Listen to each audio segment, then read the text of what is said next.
유튜브 시청자 여러분 안녕하세요. 빚진자TV의 28번째 묵상으로 인사드립니다. 오늘 함께 묵상하실 말씀은 창세기 19장 24절과 25절입니다. 여호와께서 하늘 곧 여호와에게로서 유황과 불을 비같이 소돔과 고모라에 내리사 그 성들과 온 들과 성에 거하는 모든 백성과 땅에 난 것을 다 엎어 멸하셨더라. 소돔과 고모라는 죄가 만연해 있었고 하나님이 찾으시는 의인 10명이 없었던 도시였습니다. 하나님은 이 도시를 심판하시고자 두 천사를 보내셨죠. 소돔에 두 천사가 도착하자 그곳에 살던 아브라함의 조카 롯이 그들을 맞이했습니다. 롯은 천사에게 엎드려 절하며 말했습니다. 내 주여, 종의 집으로 들어와 발을 씻고 주무시고 일찍이 일어나 길을 가소서. 그리고는 천사를 집으로 초대하여 무교병을 구워서 그들을 대접했죠. 롯은 당시 나그네를 학대하고 괴롭히던 소돔성의 사람들과 매우 다른 모습을 보여줍니다. 이때 문 밖에서 소돔의 주민들이 사방에서 몰려들었습니다. 그리고는 롯에게 소리치며 말했습니다. 오늘 저녁에 너에게 온 자들이 어디에 있느냐? 우리가 그들을 상관하겠다. 이 말은 곧 소돔성에 찾아온 그 천사들을 성적으로 폭행하겠다는 의미입니다. 지난 시간 소돔과 고모라의 죄악상에 대해 야살의 책에 기록된 자료를 보며 함께 이야기를 나눴었습니다. 그들은 성적으로 문란하고 타락했으며 특히나 자신들의 지역에 찾아온 나그네와 이방 사람들에 대해서 관대하지 못한 것을 넘어서 매우 부도덕하게 행동하곤 했죠.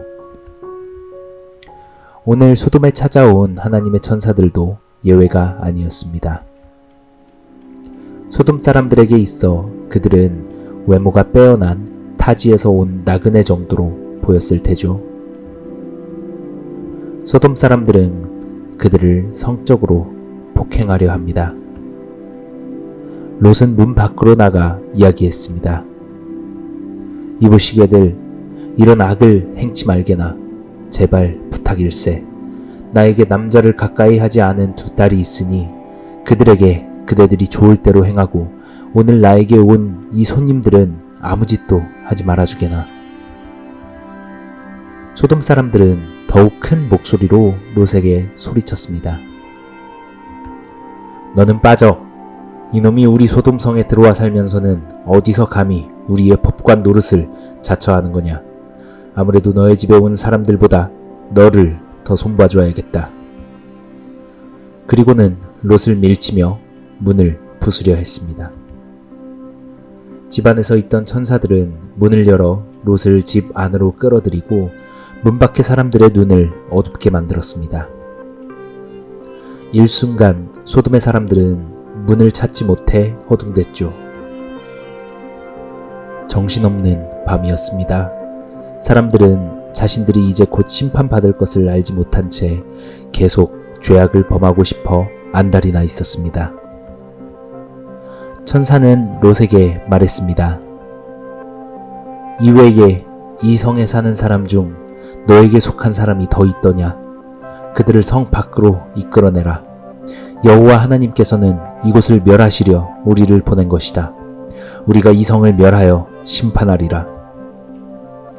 롯은 서둘러 자신의 사위들에게 달려가 이 사실을 말했습니다. 이제 이 성은 곧 멸망할 테니 떠나야 한다는 말을 서둘러 전했겠죠. 그러나 사위들은 롯의 말을 농담 정도로 여기며 넘겨버렸습니다. 동이틀 무렵 천사가 롯을 재촉했습니다. 어서 빨리 너의 아내와 너의 두 딸을 이끌어 나가라. 이 성의 죄악 중에 함께 멸망하고 싶으냐? 어서. 하지만 롯은 즉각 움직이지 않았습니다. 롯이 지체하자 천사들은 롯과 롯의 아내 그리고 롯의 딸들의 손을 직접 붙잡아 끌어내고는 말했죠. 어서 도망가서 생명을 지켜라. 절대 돌아보지 말아라. 들에 머무르거나 하지 말고 산으로 도망가서 멸망을 면하라. 롯은 말했습니다. 네 주여, 정말 감사드립니다만 저 산까지는 너무나도 힘들 것 같습니다. 저기 가까이에 있는 저 성은 어떻겠습니까? 천사가 롯의 부탁을 들어줬습니다. 그래 좋다. 저 성까지만이라도 힘써 도망가라. 네가 말하는 그 성은 멸하지 않을 것이다. 롯은 그렇게 소알이라는 성까지 도망쳤고 그가 거기 들어갈 때 해가 돋았습니다. 하늘에서는 유황과 불이 비처럼 떨어져 내렸습니다. 소돔과 고모라는 불바다에 휩싸이고 말았죠. 여기에서 롯의 아내는 뒤돌아보지 말라는 천사의 말을 어기고는 소금 기둥이 되어버렸습니다. 소돔과 고모라의 심판이 끝나고 롯은 두 딸과 소알성에서 나와 산으로 가서 동굴에 머무르게 됩니다. 두 딸의 정혼한 남편들은 소돔에 있었기에 이들은 이제 과부가 되어버렸습니다. 이제 자신들의 남편이 될 사람을 찾을 수 없으리라 생각한 이 두 딸은 롯에게 술을 먹이고 동침한 후 각각 아들을 낳게 됩니다. 이들의 이름은 각각 모압과 베남미이며 이들은 모압 족속과 암몬 족속의 조상이 되었다고 성경은 기록합니다. 오늘의 본문 이후로는 롯의 인생에 대해서 성경에서는 크게 소개하고 있지 않습니다. 롯은 그 이후 모압과 베남미를 기르며 살았겠죠. 롯의 인생을 살펴보면 참으로 연약한 믿음의 소유자로 보입니다. 어떤 사람들은 부끄러운 구원이라는 용어로 롯의 인생을 표현하기도 하죠. 하지만 제가 생각할 때 부끄러운 그 구원의 모습이 우리 대부분의 크리스찬들의 삶의 방식은 아닐까 생각해 봅니다. 물론 우리는 아브라함과 같은 신앙을 추구해야 합니다만 그렇다고 롯의 신앙을 마냥 비난하며 욕할 수는 없습니다. 그 부끄러운 롯의 신앙이 바로 저의 모습이라 느껴지기 때문입니다. 저는 롯의 인생을 보며 어쩌면 나의 신앙의 모습과 이렇게도 똑같이 평행선을 이룰 수 있을까를 생각해 봅니다. 롯은 아브라함을 따라 고향을 버리고 약속의 땅으로 갔습니다. 우리도 위대한 신앙의 선배들처럼 이전의 삶을 버리고 하나님의 자녀로서의 삶을 선택했죠. 아브라함이 약속의 땅에 머무르고자 했을 때 롯은 소돔을 선택했습니다. 우리도 신앙적 가치보다는 물질적 풍요와 사치스러운 삶을 동경하며 살아갑니다. 전쟁에 휘말려 롯이 위험에 처하자 아브라함은 롯을 구해줬습니다. 우리의 신앙도 어려움에 처할 때가 있습니다. 하지만 신앙 공동체가 우리를 바로잡아 줄 때가 있죠. 아브라함이 롯을 구해준 이후 롯은 그대로 계속 소돔 땅에 남아 자신의 삶을 이어갑니다. 신앙적인 어려움에서 신앙 공동체의 도움으로 마음을 다잡은 후에도 우리는 세속적인 삶을 이어가고자 선택합니다. 롯은 자기 주변에 있는 소돔 사람들의 죄악된 삶을 보며 자신의 선택을 후회합니다. 우리도 세상의 죄악을 보며 물질적 풍요에 세속된 삶을 동경하며 선택한 것을 후회할 때가 있습니다. 소돔 사람들이 죄악을 지으려 하자 롯은 자신의 딸을 내어주어 문제를 해결하고자 합니다. 우리도 세상에서 죄의 문제를 해결하기 위해 또 다른 죄를 동원하는 세상적인 방법으로 해결하고자 할 때가 많습니다. 롯이 자신의 모든 것을 포기하고 소돔을 빠르게 떠나야 할 때 지체하며 망설입니다. 우리도 때로 신앙을 위해 모든 것을 포기해야 할 때가 올지도 모릅니다만 당신은 망설임이나 미련 없이 나의 가진 이 세속적 풍요로움을 포기할 수 있겠습니까?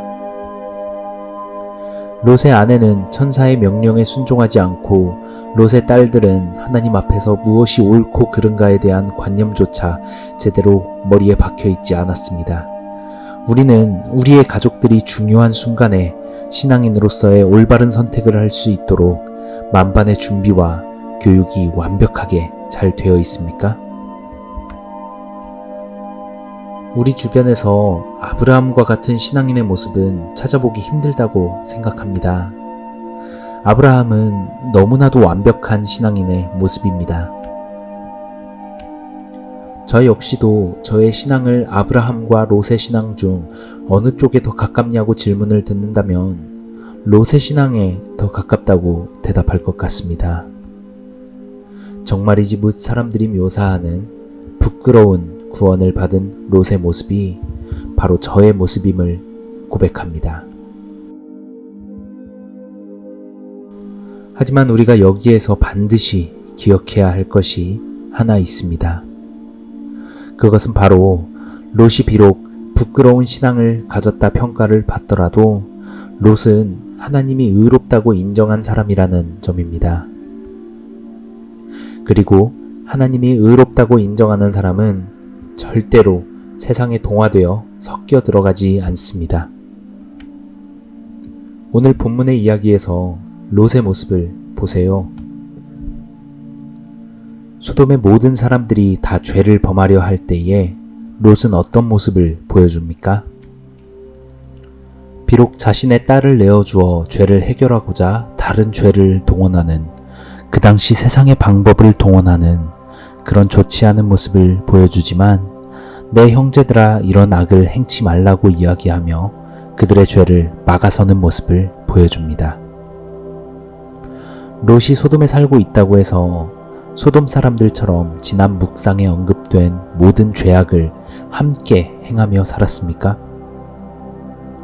비록 롯은 소돔 사람들과 공존하고는 있었지만 그들과 동화되지 않았다는 것을 우리는 반드시 기억해야 합니다. 이것이 바로 하나님의 의롭다 택한 백성이 현실의 죄악된 세상에서 공존하며 부끄럽게 살아가고 있는 모습일 것입니다.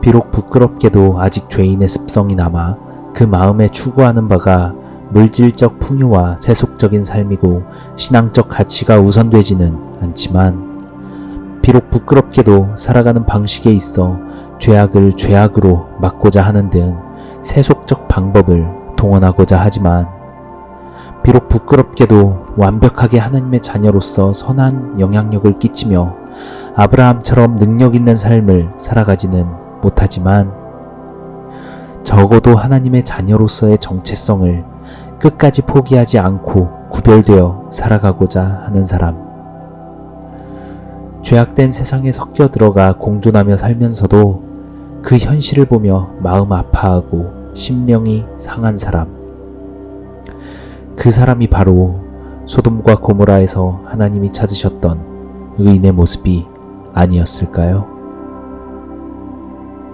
그리고 그런 자녀의 구원의 문제를 하나님은 절대 포기하지 않으시는 분이십니다.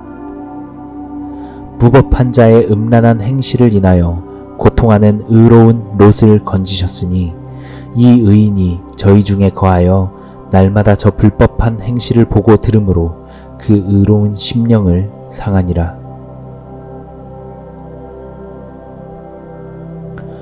여러분의 직장에서 다른 사람과 어울리는 것이 너무 불편하신가요?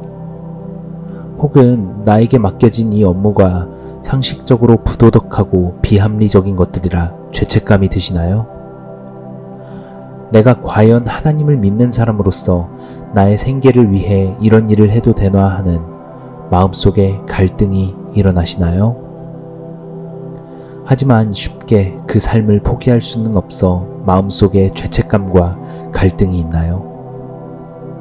죄악된 땅인 소돔에서 살아간 나약하고 연약한 믿음의 롯 역시도 같은 마음이었을 것입니다. 하지만 지금 현재 나의 상황이 현실에 타협해 나가며 살아갈 수밖에 없다 하더라도 절대 세상에 섞여 들어가 동화되어 하나님의 자녀로서의 정체성을 잃어버리지는 마시길 바랍니다. 끊임없이 현실과 타협하고 싶어하는 자신의 죄악된 본성과 싸워나가야 합니다. 그것이 매일 우리에게 주어진 평생의 과제입니다. 매번 이길 순 없습니다. 하지만 쓰러진 후 다시 일어나기를 포기해선 안 됩니다.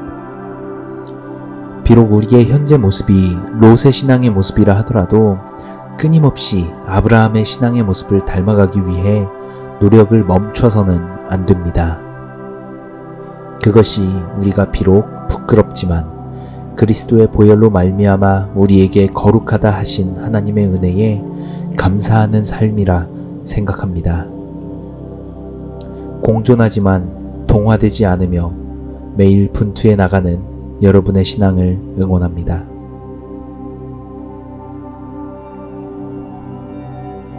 오늘 묵상은 여기까지입니다. 좋아요와 구독, 알림 설정은 큰 힘이 됩니다.